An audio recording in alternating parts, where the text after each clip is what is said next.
Good afternoon, guys. What is going on? Welcome back. Today we are going to be working a little bit on the first gen. So if you guys have remembered in the past, you know our buddy Tom, who's come over and give us a hand tuning up this VE pump. Well, he's going to come back over.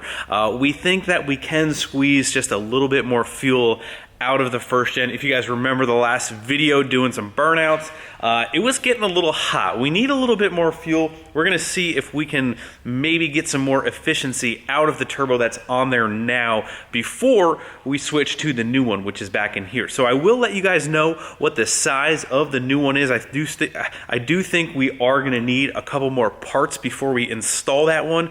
So we're gonna try and retune a little bit, give Tom a ride, see what he thinks, see if we can't push a little more fuel to get the turbo that's on there now working.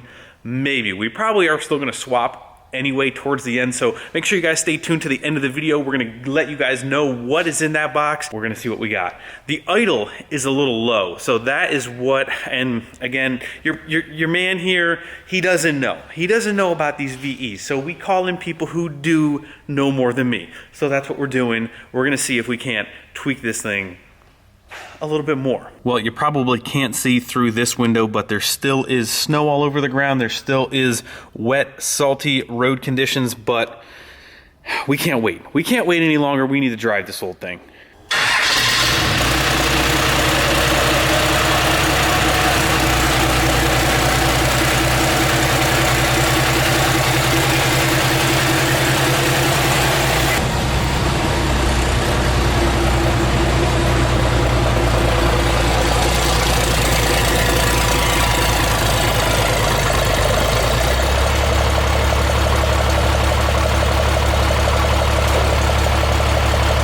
Alright, so you can kind of tell what I was trying to show you guys there was the idle difference in park and drive. In drive, it's like 550, 600. In park, it's more like 750, 800. So that is where we are going to try and gain, I believe. I think I know what I'm talking about. I think the idle's too low, so we're just going to turn the power in, which is in turn going to raise the idle up. I think I hear Tom coming, but the other thing I do want to try and do too is the back pressure gauge is not working quite, and these things are great. This copper coil is the drive pressure gauge here. That coil is actually to try and dissipate some of that heat before it gets to the sensor, but it's basically raw soot going right through this coil into the sensor if you don't have a filter. So I think what I need to do, like it was on the 05, is try and clean out this tube. It probably has soot caked up in it, so we can try and read that drive pressure here. So that's what I'm gonna try and do here quickly.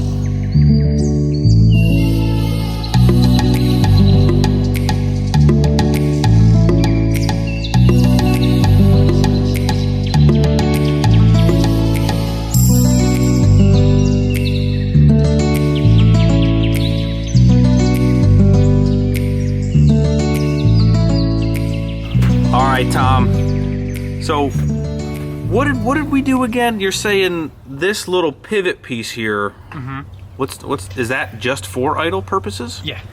Okay. Yeah, so what I did was, normally, yours was a little stuck. Normally you could just loosen up the hold down nut and loosen up this 10. Yeah. And slide it, but yours was, there was gunk on it, so I had to take everything off. Okay. But pretty much what we did was we just lowered it so your idle will drop down, and I'm gonna try and turn up the fuel even more. Okay, so we lowered the idle even more to try and see if the fuel screw will go in more at this index point? Yeah, because if I was to put more fuel in it before, when it was idling, it was at 700, which is good. And then you said when you put it in drive, it dropped to 500 RPM. So we don't want to be idling anywhere near like 1,000, because you go to put it in drive and it's gonna bang into gear. Oh yeah. So I'm gonna lower it down. To try and, again, add more fuel. Yeah, add more fuel, because that'll give you more fuel throughout your RPMs. So what happened last time was we were out of idle because we didn't do this. Right, I couldn't drop it anymore. It was getting late and I forgot about this piece. Yeah, true. So we couldn't drop it anymore. That's why we cut it off. Okay. Said that's it. So now that we dropped the idle as low as it'll possibly go, now we can add more fuel. Aha! More fuels. Okay. All right. So are we at the point where we got to start it now? Or no?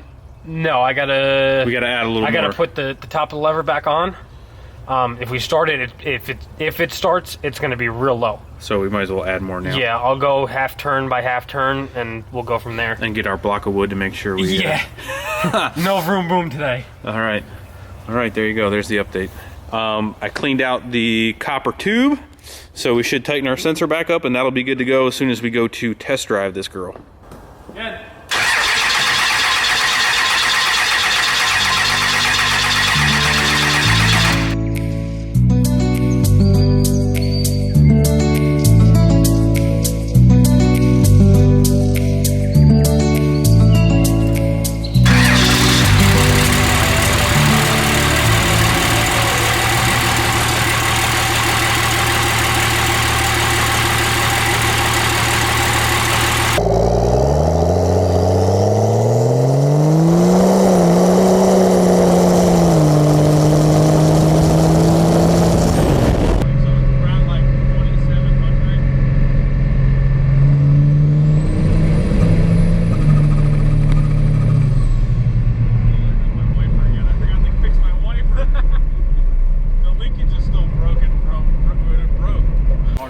I don't know if you guys can see, but I forgot that we have to fix our wiper linkage, and every time you give her some throttle, it comes all the way over here.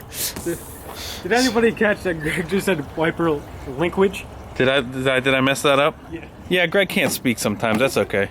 That's okay. All right, so we're actually going to go for a ride in Tommy Toon's ride here, so he can actually show me what a real first gen. Oh, you locked her up. Oh, always. You got to show me this custom interior out of the drag truck that we. So Tom took the third gen bench seat, fourth gen center console. We got use out of. Got that hooked up. So you got third gen, fourth gen, and a racing seat behind you. Yep. All right, so we're gonna go for a ride in this girl. Such fun. Objects in mirror are losing. That's a good one. The old 5-speed.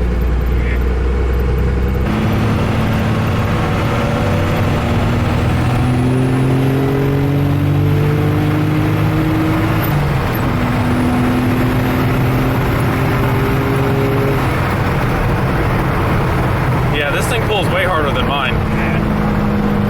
That was 100. Woo!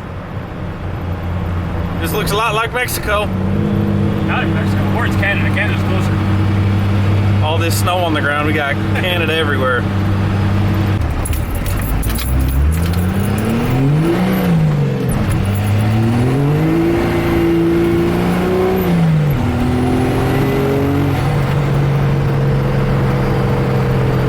Alrighty, so, boys and girls, it is a sad, sad day. The quest for fuel continues. So, we need a longer fuel pin. And Fuel screw. yeah, what am I saying? I don't even know. My mind is all over the place. We need a longer fuel screw, which I think a couple of you guys even linked me down in the description when we first started this whole process. But we need the Hungry Diesel longer screw. And I actually forgot that. I'm going to call him right now because he called me back. But I'm going to see if we can get that maybe overnighted or what. But we're going to get that on the way. Right now, we might actually just change the profile of the actual pin itself, so we can get it a little deeper. So we're gonna do that in the meantime, but I'm gonna call him back, see if he answers the phone. All right, so we got the fuel pin out of the truck here, and you can kind of see, if it would ever focus, you can kind of see that third line. It is actually starting to get deeper in the groove, but I think because we have not hit our boost potential, it's not getting into the deepest part of the curve. So what we're going to do now is we're just going to modify this profile here, get it a little bit deeper. That way, what? We have more fuel at more boost.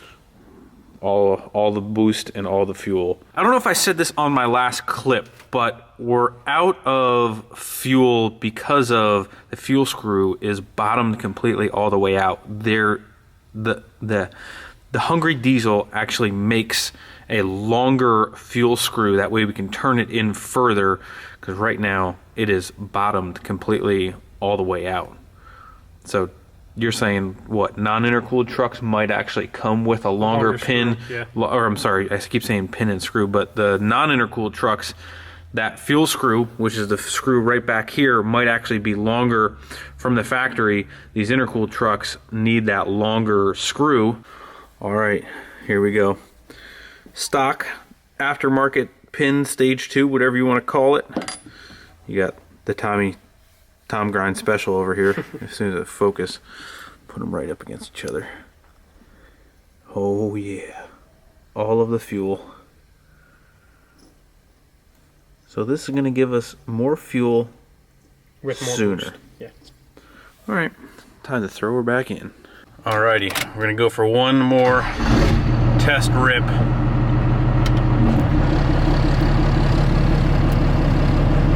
Come on.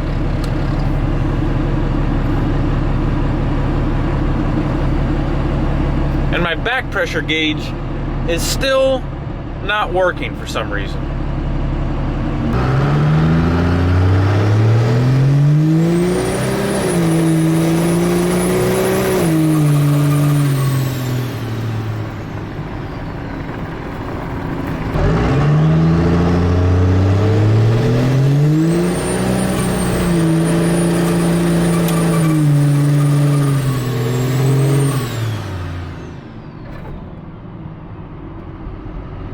I'd say she got a little more power.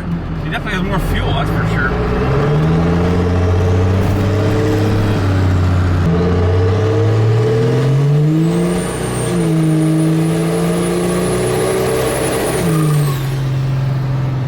She definitely kicks harder too when you shift. It's almost 4,000, those shifts.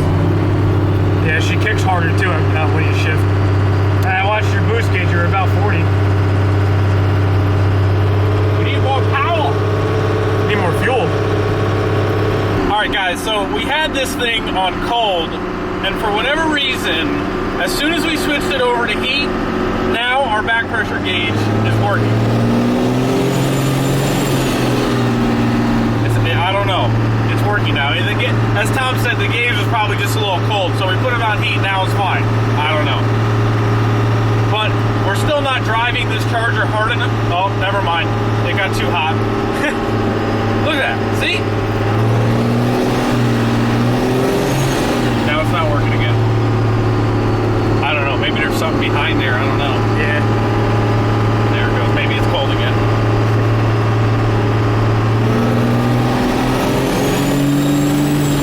Nothing. There's got to be a bad connection.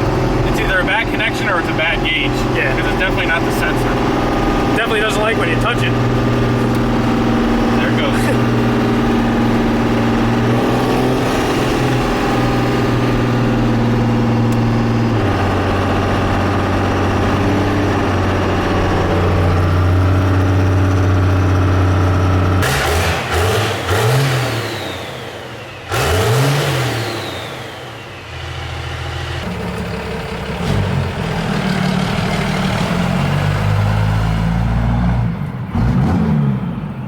Alrighty guys, so the first gen still has some fuel left in her. We gotta wait for that fuel screw to come in. I did order it. The guy from the Hungry Diesel actually called me. It was like 7 o'clock and he still called me back on a Friday night. Talk about customer service. So it's not gonna go out till Monday anyway, but it's about a 2-day shipping from where he's at, so we'll probably have it Wednesday, and then we will retune this thing, hopefully for the final time, and then we will be able to see if that turbo is going to cut it or not. But we do have the new turbo. We have the new turbo. We're probably gonna put the new turbo on anyway, if the turbo that's on there now, which is the Turbonetics Frankenstein. The plan is if the Frankenstein Turbonetics turbo on there does happen to stop its surging once we get more fuel to it, we will then try to dyno it with that turbo and then still swap to our new turbo. So I'm not gonna get into all of the reasons and the sizing and why. I'm gonna let you guys know what it is, but we're gonna have a little discussion probably when we go to install it on why I kind of ended up at this route. I talked to a couple different people. Big thank you to the guys at Power Driven Diesel. They helped us out with this, sizing it wise. We got this turbo from Stainless Diesel through our man Mikey G. You can, if you wanna check out this turbo, it's on Mikey G's website. It's always down in the description, but we did get it from Stainless Diesel. So anyway, let's go into the new turbo. It's not gonna go on, unfortunately. What my plan was, if we got this thing tuned up tonight, We would then see if it was okay now, and then we would further proceed with whether we were gonna swap it sooner or later. So it turns out we're probably not gonna swap it as soon as I had hoped to, but I think it'd be cool to dyno with this one and then dyno with this one and see what it does. So anyway, guys, the new turbo, without further ado, whatever it's called. This is a Borg Warner, little baby guy, just a little baby, just a little baby. Still a T4, still a T4. We did actually have to get a different exhaust flange that we're gonna have to make a new downpipe again. But this is a 363, I believe it is a 68 and an 88 AR housing. So this is actually just a box turbo, nothing special, nothing crazy. And that was actually on purpose for a reason. But like I said, I'm not gonna get into that now. That would be a whole different, another discussion, but we will go over why that turbo was chosen. So anyway, guys, that's gonna do it. It is Friday night. We're gonna go home. We're gonna spend some time with Allie. I hope you guys enjoyed this video. If you did, give it a big thumbs up before you leave. Subscribe if you have not already. I'll see you guys tomorrow. See ya.